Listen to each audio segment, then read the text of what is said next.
What's up, guys? Today we're going to talk about the disadvantages of Fujifilm cameras. Now, I know this is not an easy topic, but I feel that it's important, and that's why I want to share my thoughts with you in this video. First of all, Fujifilm cameras are way too beautiful. Now, you might wonder, why is that a problem? The problem is that beautiful cameras get stolen way more often than ugly cameras. So I think Fujifilm should really have a look at other manufacturers and design their cameras more like they do, so that they look more ugly and get less stolen. But there's a second issue with the Fujifilm cameras being way too beautiful, and that is that people will annoy you. They will come to you and talk to you because of your camera. Wow, that's a beautiful camera. Is it analog? I'm sure it takes awesome photos. Tell me more about this camera. That's so annoying. You better get something from or and you'll be on your own. Nobody will annoy you. Another issue with Fujifilm cameras is their size. Fujifilm cameras are way too small. We all know that professional cameras are big, and everybody knows it, honestly. And when people see you with a small camera, they know that you're not a professional. So I always have to justify myself for using a Fujifilm camera whenever I go to a customer or a friend, because they always question my professionality when they see the camera. And I totally get it. Let's talk about usability. Fujifilm cameras are way too logical. For example, there is the aperture dial directly at the lens. Why did you do that? That's way too logical. Nobody else does it that way. Just because the aperture is a setting of a lens, why would I adjust it on the lens? That makes sense. I don't get it. Also, when you look on top of the camera, there is the exposure compensation dial. There is the ISO dial. There is the shutter speed dial. So with just one look at the camera, I can see all of my settings. It's way too logical. It's way too retro. It annoys me that it's just so good. Let's talk about sensor size. Come on. APS-C, are you serious? Why do you put such a small sensor in a camera? We all know that full frame is the way to go. A professional camera needs to have a full frame sensor. And we all know that bigger is better. It always has been. Size is the only thing that matters, always. So I can't even imagine how my photos would look like if my Fujifilm cameras had a full frame sensor. It's ridiculous, but that's the way it is. Let's talk about addiction.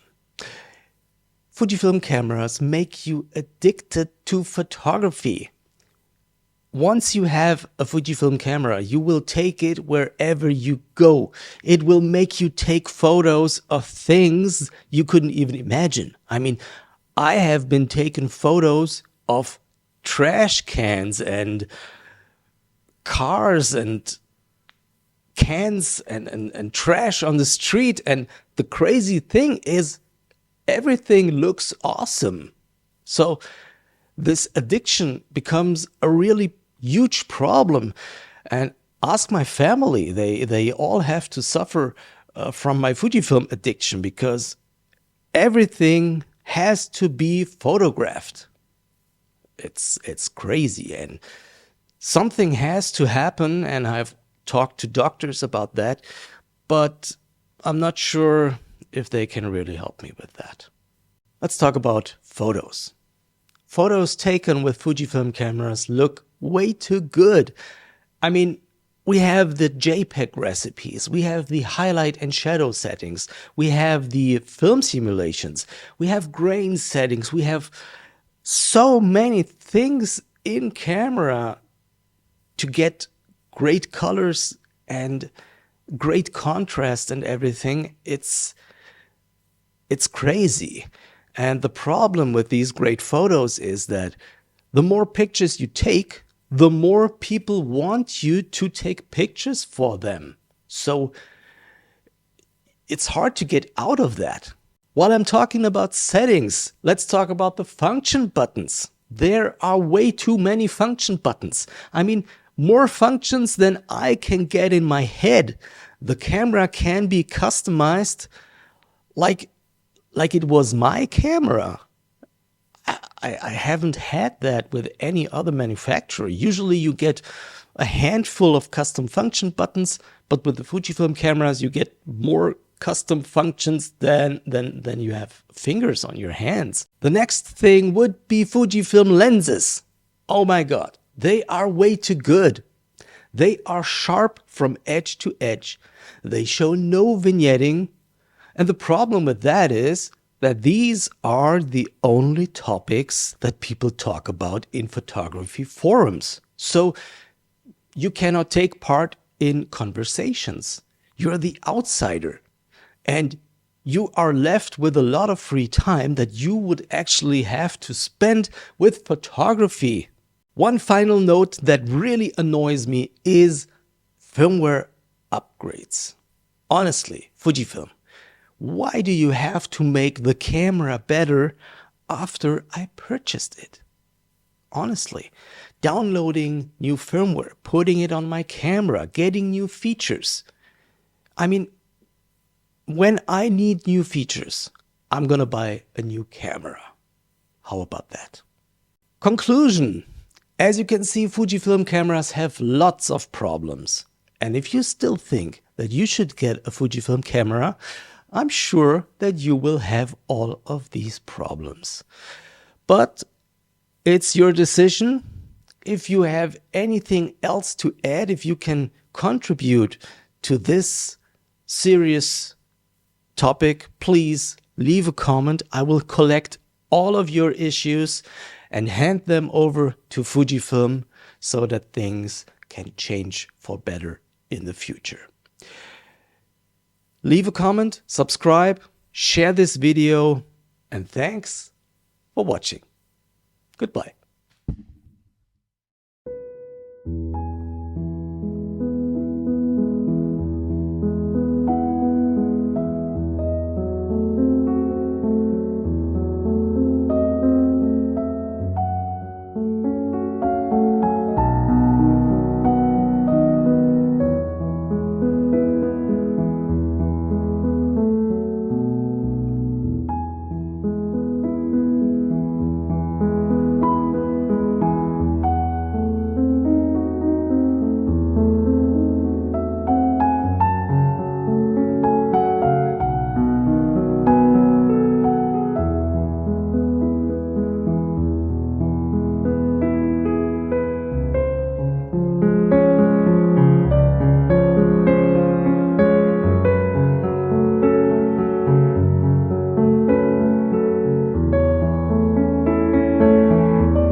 you.